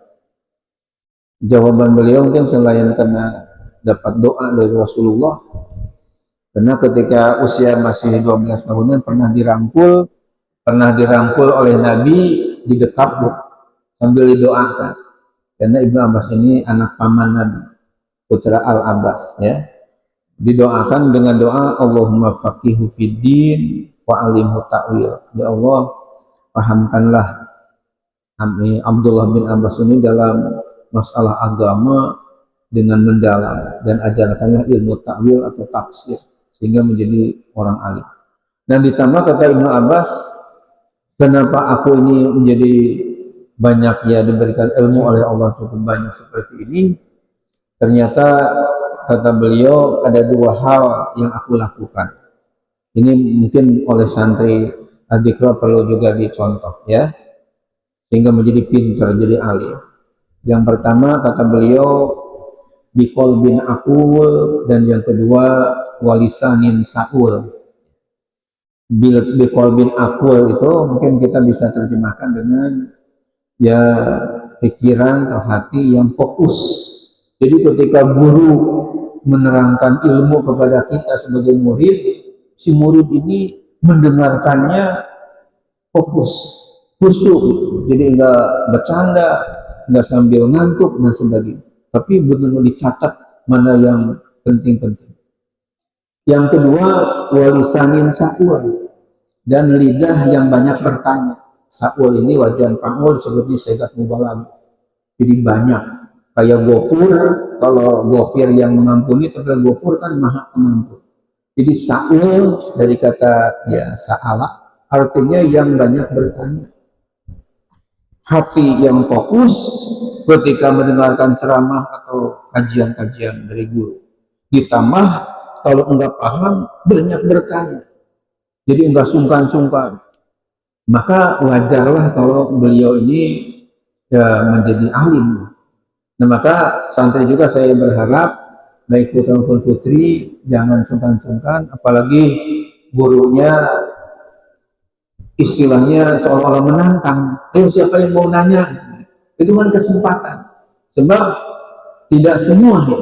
Saya di daerah Depok sana dengan bahwa ada pengajian yang hanya bacain kitab, habis baca kitab langsung ya sedekah atau kafatul majlis, itu enggak memberikan kesempatan kepada jamaahnya untuk bertanya.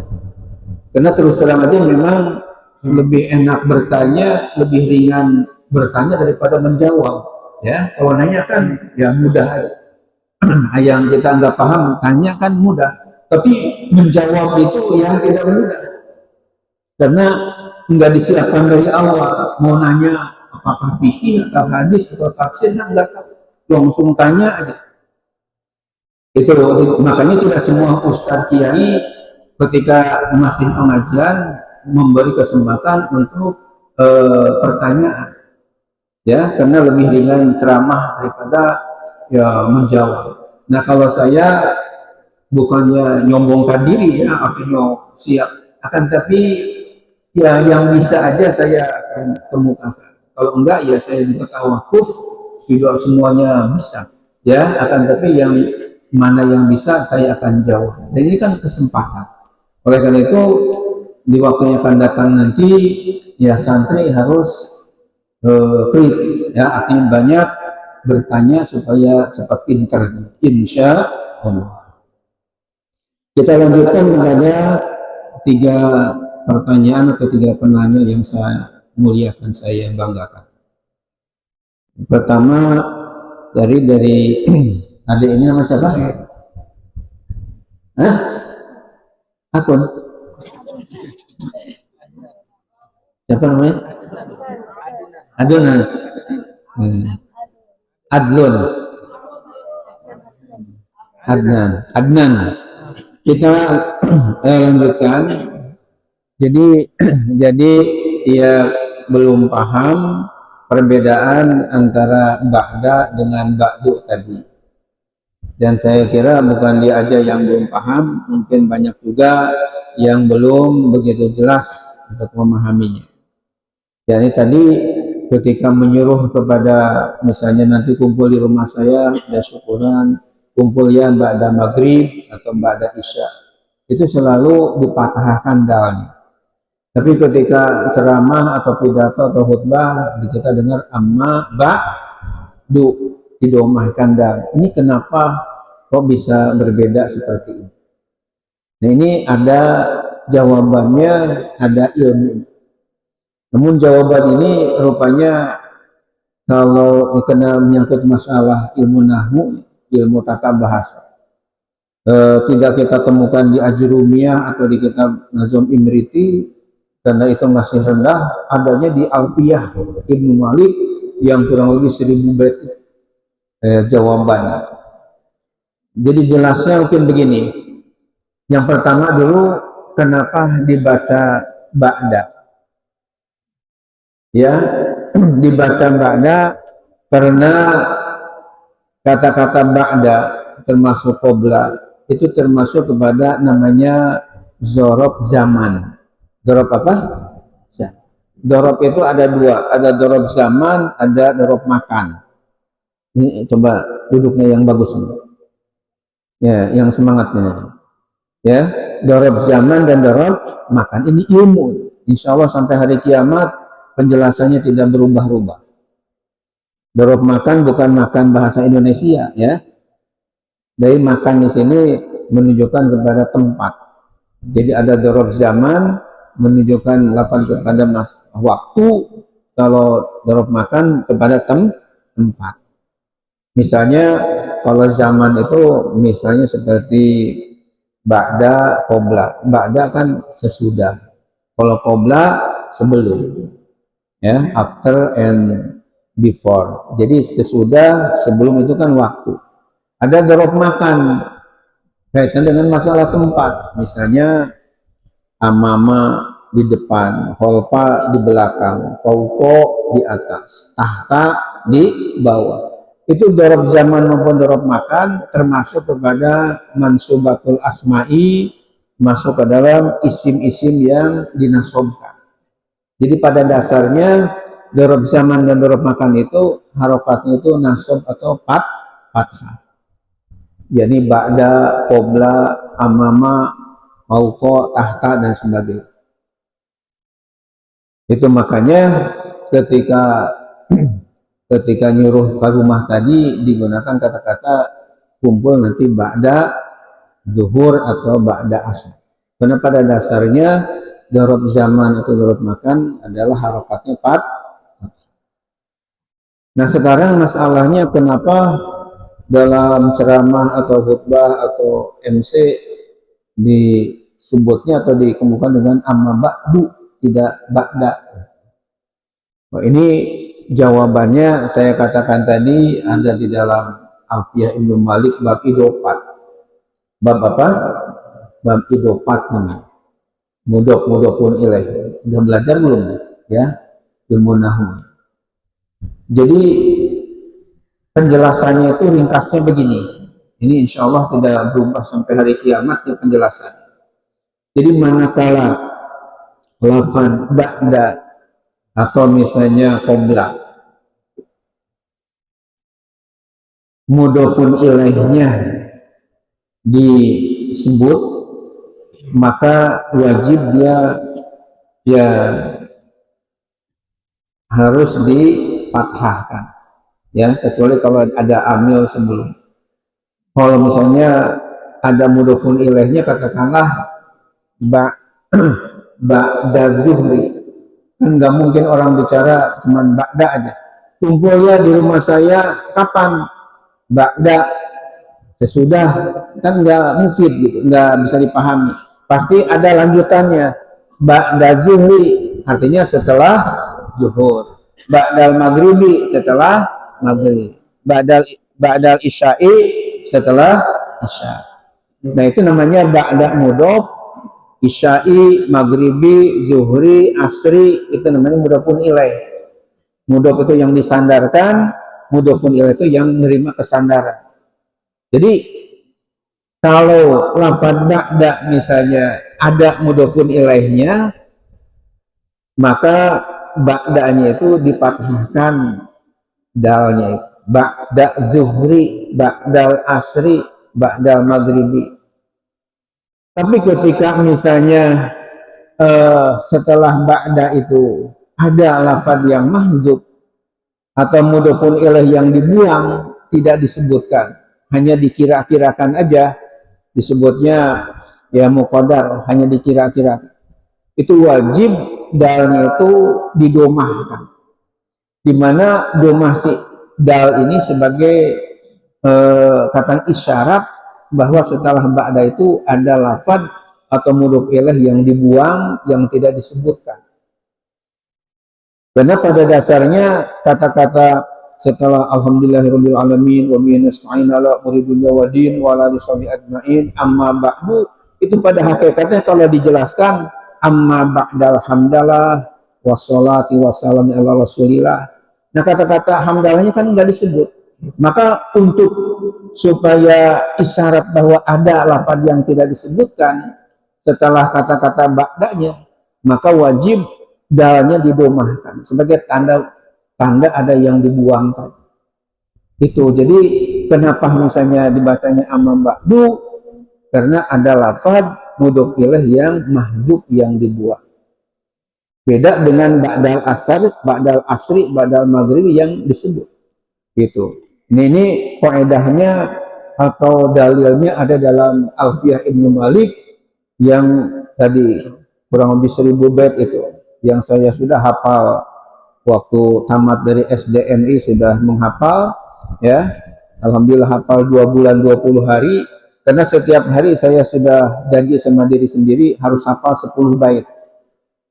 Ketika belum hafal 10 bait ini ya, biasanya pagi-pagi ngaji subuh di masjid, orang lain pada keluar, kiainya yang ngajar juga pada keluar, saya nyelinap di mimbar. Betul mimbarnya nggak kayak begini, jadi ada tertutup supaya nggak diganggu. Saya berjanji bahwa tidak mau untuk sarapan, tidak mau untuk bicara sama teman sebelum menghafal Alfiyah 10 bait setiap hari atau waktu pagi-pagi. Itu sehingga bisa 2 bulan 20 hari bisa hafal. Nah di dalam Alfiyah Ibnu Malik bab idopat itu sebagai dalilnya ada bait yang berbunyi begini. Wadhum bina'an ghayra in adim tama lahu udhifa nawiyan ma'udima qabluka ghayru ba'du hasbu awwalu wadun wal jihatu aidun wa alu. Ya, kalau dicepatkan bacanya wadhum bina'an ghayra in adim tama lahu udhifa nawiyan ma'udima qabluka ghayru ba'du hasbu awwalu wadun wal jihatu aidun wa alu. Itu sampai ngetril gitu ya, karena kita menghafal waktu kecil. Sehingga benar ada ungkapan at-ta'allum fi sigor kanaksi alal hajar wa ta'allum fil kibar kanaksi alal ma. Belajar di waktu kecil kayak kalian ini ibarat ngukir di atas batu. Kalau ngukir di atas batu, insya Allah sampai ratusan tahun tidak akan hilang-hilang. Ya, Pak Kiai, saya pernah jalan-jalan ke daerah Garut, daerah Leles, ada namanya Danau Cangkuang. Pakai getek itu pakai bambu, ya, di kayak perahu. Rupanya ada pulau di situ, ada batu besar tertulis huruf Sangsakerta, jadi Jawa kuno.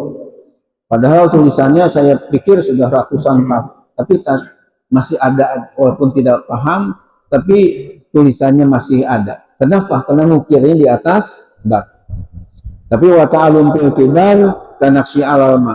Kalau belajar sudah dewasa, apalagi sudah aki-aki, sudah pakai tongkat, itu seperti ngukir di atas air. Ada air ini di kolam, kita ukir, ya, gedung. Begitu selesai ngukir, biasanya hilang lagi.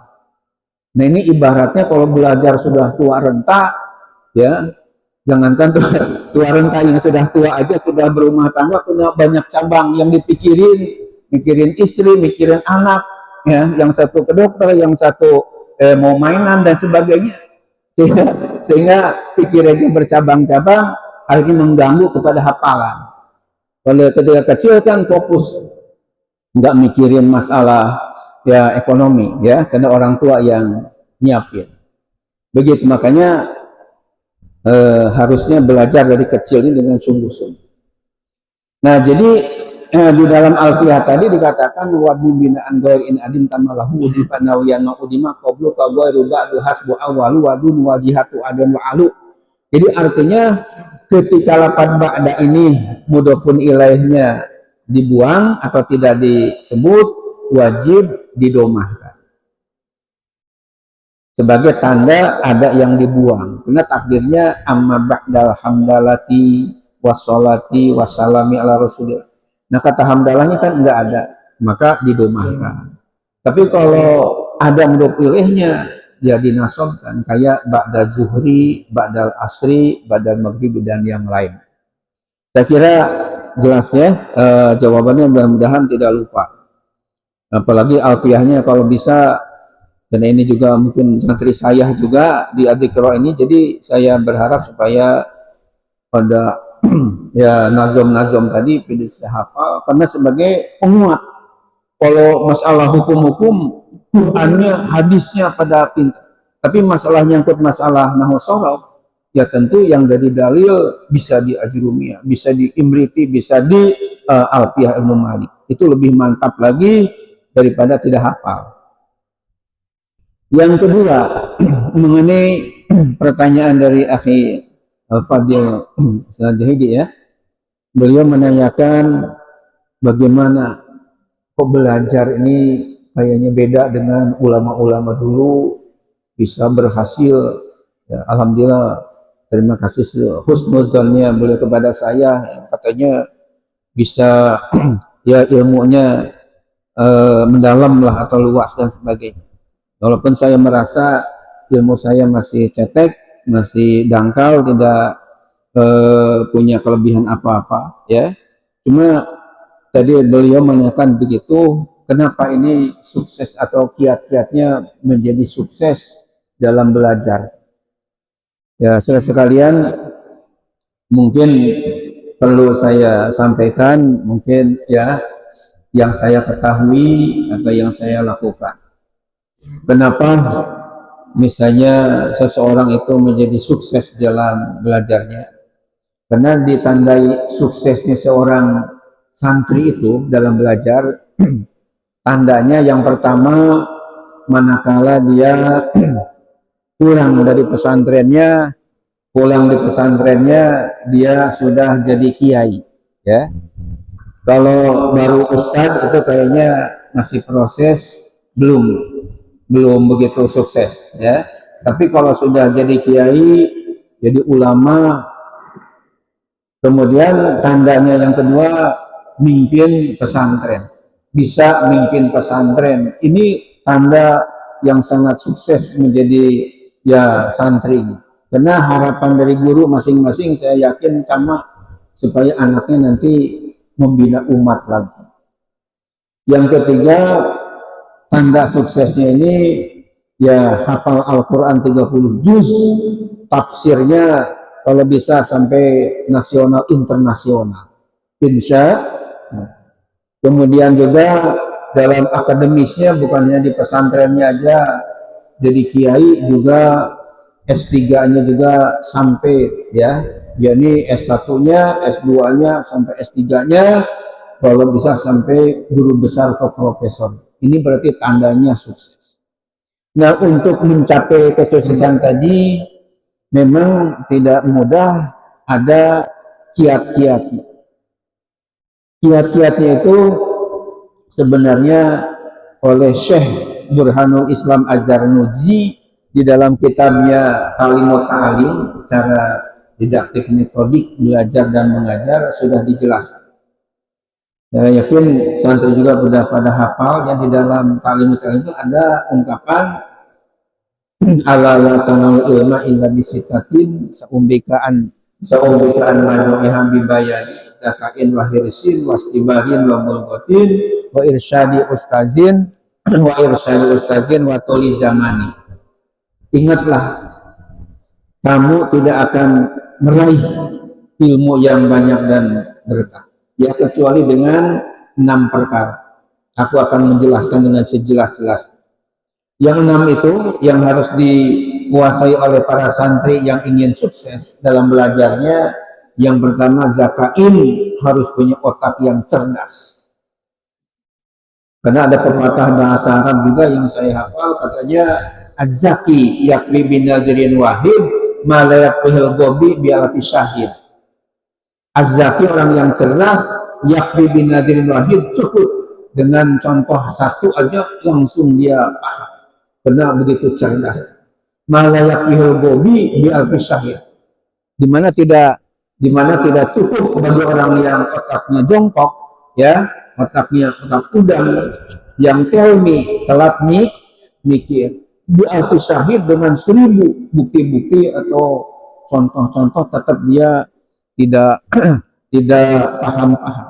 Jadi memang kecerdasan itu penting.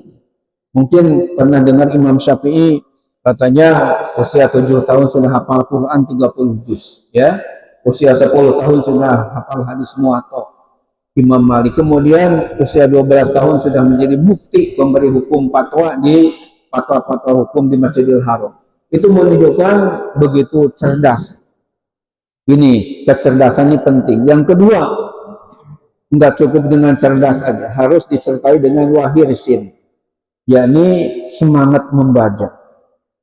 Tidak cepat jemu belajarnya, tidak cepat bosanan, belajar lagi.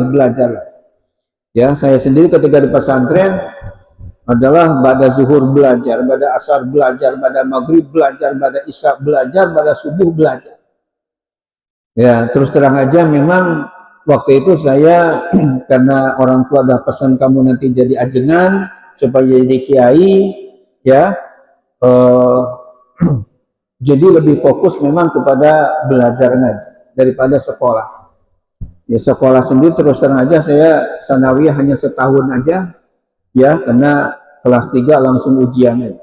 Jadi lebih kepada pesantren. Setiap waktu itu kita belajar. Beda-beda guru dan beda kitab. Nah, yang ketiganya syaratnya harus wastibarin, harus sabar, harus ulet dalam belajar. Yang keempatnya wabul gotin, harus punya biaya, ya. Apakah biaya dari orang tua sendiri atau ada bapak asuh yang membiayai? Yang jelas ada biaya, karena kan harus makan, harus minum, terutama harus beli kitab, itu juga ada biayanya. Yang kelimanya wa irsyadi ustazin, harus punya bimbingan guru. Tidak bisa kita otodidak belajar sendiri, terutama ilmu tajwid harus musyafahah, harus talaki, ya, harus ada guru. Yang keenamnya watul zamani, dan harus lama waktu belajarnya. Tidak bisa setahun 2 tahun langsung jadi alim. Ya, saya bisa seperti ini, saya hitung-hitung tidak kurang 50 tahun, ya, belajar Ya, karena sekarang sudah kepala 6 ini berarti kan usia mungkin sebelum 7 tahun saya sudah belajar. Dan orang tua ketika di daerah itu menyuruh saya belajar ketika masih di SD 4 kali belajar sehari semalam. 4 kali itu jam 7 sampai zuhur belajar di SD, jam 1 sampai asar belajar di MI, Madrasah Ibtidaiyah. Kemudian pada maghrib sampai isya khusus belajar Al-Quran, ada gurunya khusus Al-Quran. Sementara pada subuh belajar kitab. Yang masih ingat saya kitabnya 3 waktu masih di SD itu, masih di MI. Yang pertama kitab Sapinah, kitab ilmu fikih, yang kedua kitab Tijan, ilmu tauhid, yang ketiga Jurumiyah, kitab Nahwu. Itu masih di SD sudah 4 kali belajar. Kemudian ke pesantren belajar lagi, ya, yang 10 tahun itu, dan kemudian ke perguruan tinggi belajar sampai S3 belajar lagi. Dan sampai sekarang sebagai informasi kepada para santri dan guru-guru di sini, saya terus terang saja kalau satu hari tidak membaca kitab atau tidak menulis dalam karya ilmiah, itu bagi saya musibah. Bagi saya berarti ada sesuatu musibah yang hari itu tidak masuk ilmu. Jadi dalam sehari itu mesti harus ada yang dibaca dan mesti harus ada yang ditulis. Kalau enggak, berarti itu musibah yang luar biasa bagi saya. Itu terus menerus.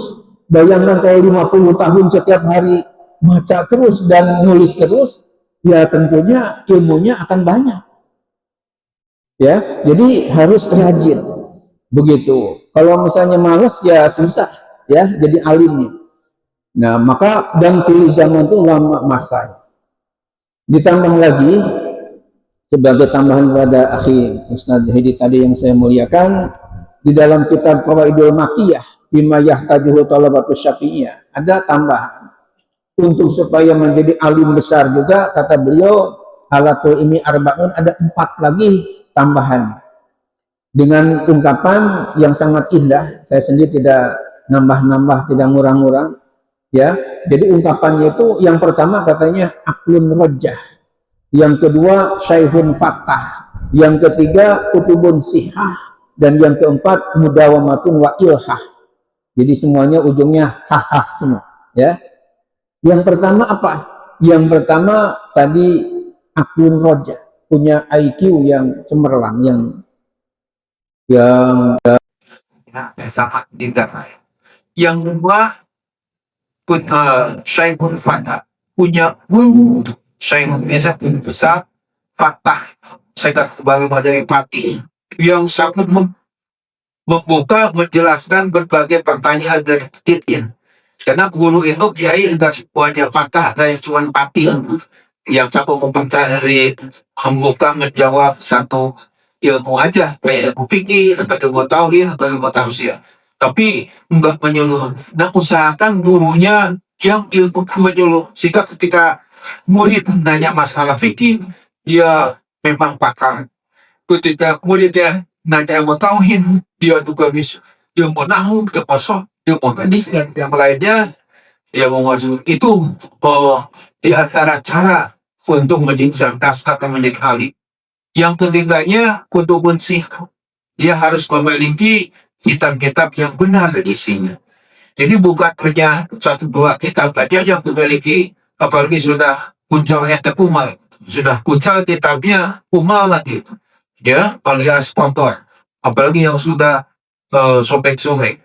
Tapi ini yang kitabnya yang baik, ya, kitab misalnya ingin jadi ahli tafsir, jangan hanya tafsir Al-Jalalain, harus dimiliki tafsir Jalalain, tafsir As-Sawi, tafsir namanya Ibnu Katsir, tambah Imam Al-Baidawi, tambah dengan tafsir kemudian tafsir Bayan dan yang lain-lain.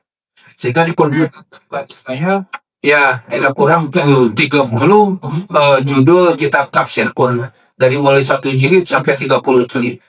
Kemudian kitab fikih juga hadis tentunya harus banyak referensi, sehingga untuk nulis satu buku aja kan tidak kurang, ya kalau bukunya tebal itu tidak kurang 100 kitab, itu menjadi lebih mantap.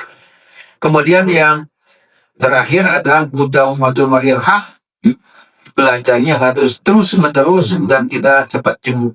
Itu insya Allah menjadi kita akan berhasil, ya, ilmunya akan banyak insya Allah. Terakhir, pertanyaan yang terakhir adalah kaitan dengan masalah tahfiz Al-Quran. Jadi kiat-kiatnya supaya hafalan kita ini menjadi mantap dan tidak cepat lupa lagi bagaimana. Hadirin hadirat para santri yang saya katakan, sebenarnya saya sudah tulis mengenai kiat-kiat hafalan menghafal Quran ya efektif. Itu di buku saya yang temanya dan judulnya Umat Bertanya Utama Menjawab. Ada di seri A. Karena sudah 2 seri, seri A sama seri B. Ya. Di seri A ada temanya cara atau kiat menghafal yang efektif. Itu panjang lebar saya bahas. Cuman di sini mungkin kena waktu, ya kita juga harus sholat, ya. Saya sendiri belum sempat makan lagi ya dari kebun maghrib. Jadi kita percepat aja bahwa untuk supaya hafalan Quran itu menjadi lengket terus, tidak cepat lupa, disian atau forget bahasa Indonesia. Maka di dalam buku saya itu dikemukakan bahwa ada hubungan dengan ya istilahnya internal kita pada diri kita, ini harus diperhatikan.